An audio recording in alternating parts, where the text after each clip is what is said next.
Bismillahirrahmanirrahim. Assalamualaikum warahmatullahi taala wabarakatuh. Apa khabar murid? Baik, kita berjumpa lagi pada minggu ini dalam Pendidikan Islam tahun 3. Bidang ibadat tajuk bersuci daripada hadas. Iaitu siri yang kedua ya. Sebelum tu kita baca doa dulu ya. Bismillahirrahmanirrahim. Allahumma aftah alaina hikmataka wa anshur alaina min khazaini rahmatika ya arhamar rahimin. Rabbi shrah li sadri wa yassir li amri wahlul 'uqdatam min lisani yafqahu qawli. Amin. Baik, sebelum tu saya nak tanya, kamu dah ingat ke pelajaran minggu lepas?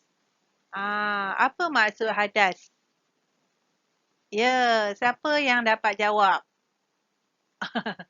Baik, saya harap semua dapat jawab ya, iaitu hadas ialah kekotoran maknawi pada diri seseorang yang menghalang sahnya ibadat yang disyaratkan bersuci. Contohnya solat, tawaf dan menyentuh Al-Quran. Baik, yang keduanya saya nak tanya, apakah sebab-sebab berhadas besar? Ya, sebab-sebab berhadas besar iaitu ada berapa? Ada 6. Pertama, apa dia? Keluar air mani. Yang kedua, nifas. Yang ketiga, wiladah. Yang keempat, bersetubuh. Yang kelima, keluar haid. Dan yang terakhirnya, mati. Baik, masih ingat lagi tak apa hukum bersuci? Ya, hukum bersuci iaitu wajib. Masih ingat dalil dia? Dalil nakli daripada surah Al-Ma'idah ayat yang ke-6 ya. Okey. Baik, seterusnya kita pada minggu ini akan lihat apa objektif yang akan kita dapat pada hari ini. Pertama, murid-murid dapat menjelaskan perkara yang dilarang semasa berhadas besar. Yang kedua, murid juga dapat mengetahui kaedah bersuci daripada hadas besar. Dan yang ketiganya, murid-murid dapat menyatakan kepentingan mandi wajib dalam kehidupan harian. Baiklah, sebagai ulangan kita lihat apakah larangan-larangan semasa berhadas besar. Masih ingat ya, yang pertama iaitu menunaikan solat. Yang kedua, mengerjakan tawaf. Yang ketiga, membaca dan menyentuh Al-Quran. Dan yang keempat, berada di dalam masjid. Baiklah, setelah kita dah habis berhadas besar, kita hendaklah tahu bagaimana kaedah bersuci daripada hadas besar tersebut. Iaitu dengan cara mandi wajib. Dengan cara apa? Mandi wajib.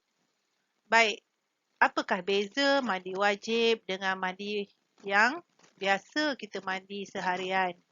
Iaitu kita lihat di sini, yang pertama kita hendaklah menghilangkan najis terlebih dahulu yang terdapat di tubuh badan kita. Yang kedua, kita hendaklah membaca basmalah iaitu Bismillahirrahmanirrahim sambil berniat mengangkat hadas besar. Apakah niatnya? Cuba dengar Ustazah baca dahulu. Bismillahirrahmanirrahim. Nawaitu raf'al hadathil akbari lillahi ta'ala. Cuba ulang dan kita baca bersama-sama. Bismillahirrahmanirrahim. Nawaitu raf'al hadathil akbari lillahi ta'ala. Ulang lagi sekali. Nawaitu raf'al hadathil akbari lillahi ta'ala. Baik, sila hafal ya. Maksudnya, sahaja aku mengangkat hadas besar kerana Allah Ta'ala. Sahaja aku mengangkat hadas besar kerana Allah Ta'ala. Pastikan kamu hafal ya. Baiklah, kita sambung cara nak mandi wajib seterusnya. Yang ketiga, membasuh tangan 3 kali. Sebab apa kita kena basuh tangan? Ya, sebab tangan mudah terdapat kekotoran dan najis yang kita tidak nampak. Dan lebih-lebih lagi pada pandemik COVID-19 pun suruh kita basuh tangan selalu. Yang keempat, kita hendaklah membasuh kemaluan daripada kekotoran dan najis. Membasuh kemaluan daripada kekotoran dan najis. Kemaluan, dubur dan kubul. Yang kelima, kita hendaklah mengambil wuduk. Untuk apa kita mengambil wuduk? Ia adalah sunat. Buat dapat pahala dan tinggalkan tidak dapat apa-apa. Yang keenamnya, kita hendaklah membasuh keseluruhan rambut di kepala dan telinga. Pastikan rambut kamu tidak ditocang atau diikat atau disiput ya, supaya air dapat lalu keseluruhan rambut di kepala dan telinga. Kamu hendaklah selat-selatkan jari kamu pada cuping telinga yang sukar untuk air masuk ke dalamnya dan kerak-kerak telinga tu ya. Baik, yang ketujuh, kita hendaklah menjirus air keseluruhan badan. Bermula di sebelah kanan. Yang ke-8 iaitu menggosok bahagian sulit dan lipatan. Bahagian sulit dan lipatan ni ya selalunya melibatkan kemaluan ya. Lipatan ni kadang-kadang kan lemak banyak kat perut ke kan. Waktu kita lalukan air, kita gosokkan bahagian-bahagian yang terlipat tersebut. Saya galakkan kamu mandi secara mencangkung, duduk ya. Kalau berdiri, sukar sikit air hendak sampai kepada bahagian-bahagian sulit dan lipatan tersebut. Yang terakhirnya, kita hendaklah membasuh kaki. Okey, dah dapat dah semua cara mandi wajib? Ya, saya nak ingatkan yang penting kamu perlu niat mandi wajib apabila sampai sahaja air di mana-mana sahaja di tubuh badan kamu. Baik, setelah kita dah mandi wajib, kita mesti nak tahu apa kepentingan mandi wajib. Perintah Allah Ta'ala kepada kita ya. Yang pertama, dari segi jasmani dan juga dari segi rohani. Kita lihat dulu. Dari segi jasmani, yang pertama, bila kita mandi, badan menjadi bersih dan segar.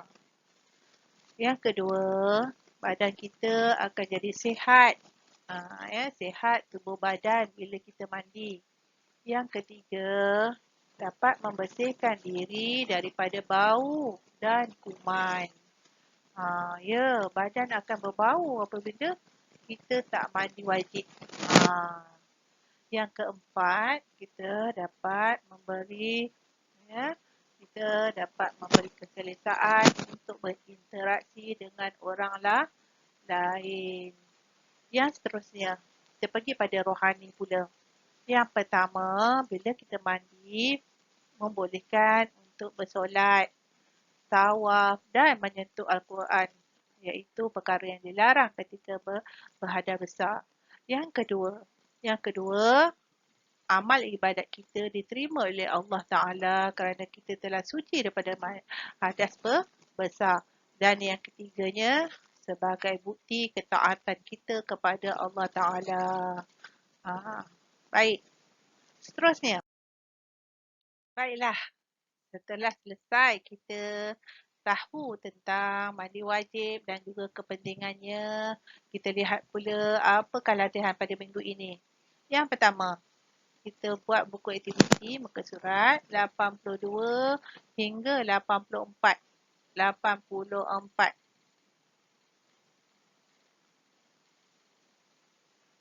Yang seterusnya, kita hendaklah tulis atau salin niat mandi wajib dan perkara-perkara yang dilarang ketika berada besar di dalam buku PI2. Itu saja murid-murid pada minggu ini. Kita jumpa pada minggu hadapan. InsyaAllah. Assalamualaikum warahmatullahi wabarakatuh. Sekian, terima kasih.